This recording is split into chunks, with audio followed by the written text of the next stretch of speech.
আউসিকা ফি জিয়ারাতে খায়রিল আনাম। ইমাম সুবকি রহমাতুল্লাহ তাকিদুস সুবকি রহমাতুল্লাহ আলাইহি তিনি একটা কিতাব লিখে দিয়েছেন, খবরদার রাসূলের রওজা জিয়ারত করার নিষেধ করার তুমি কে? আর রাসূলের যে হাদিসগুলো বলে গেছেন সবগুলো তিনি বাসনত প্রমাণ করে দিয়েছেন, সব হাদিসগুলো সহিহ। বলেন সুবহানাল্লাহ, আল্লাহু আকবার বলেন। আচ্ছা, এগুলো একাডেমিক ডিসকাশন। এখন বলেন, একজন মৌলবী বলেছেন রাসূলুল্লাহ রওজা জিয়ারত করা যাবে না। ভাই, এরকম উম্মত থাকার চেয়ে না থাকাই ভালো, আর বেহতর না? রাসূলুল্লাহর কবরে যাবে। কোরআন মাজিদ আল্লাহ বলেছেন, আল্লাহুম ইজ্জালামু আনফুসাহুম জাউকা।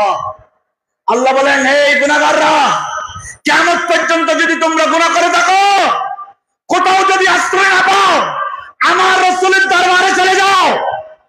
কোরআন বলে রাসূলের রওজার কাছে যাওয়ার জন্য, আর ইমাম বলে রাসূলের রওজার কাছে না যাওয়ার জন্য। আমরা কি কোরআন মানবো না, সেই কুখ্যাত ইমাম মানবো? আল্লাহু আকবার। বাস, এখন রাসূলেরও মাজার। আচ্ছা, রাসূলের মাজার থাকার পরে কেউ যদি বলে মাজার বেদাত, তাহলে বেদাতটা ফতোয়াটা কার বিরুদ্ধে গেল? কার বিরুদ্ধে গেল?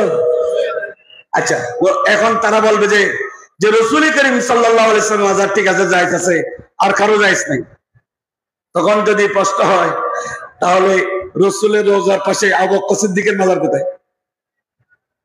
ওই মাজারের ভিতরেই তো। তাহলে আবু বকর সিদ্দিক তো নবী না, উনি তো উম্মত। তাহলে আবু বকর সিদ্দিকের মাজার আছে, ওমর ফারুকের মাজার কোথায়? রোজার ভিতরে।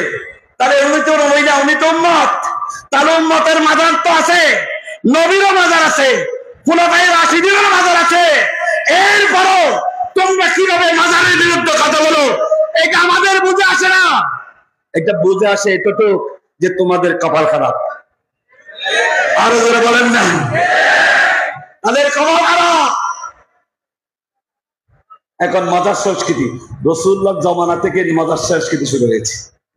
এটা আমাদের রাসূলের উম্মতের কথা বলতেছে, আমাদের ইসলামের কথা বলতেছে। কিন্তু আপনারা দেখেন, জেদ্দা আছে না মক্কা শরীফে? জেদ্দা বিমানবন্দর না? ওই জেদ্দা শহরে একটা মাকবারাতু হাওয়া আলাইহিস সালামের মাজার আছে। বলেন না সুবহানাল্লাহ।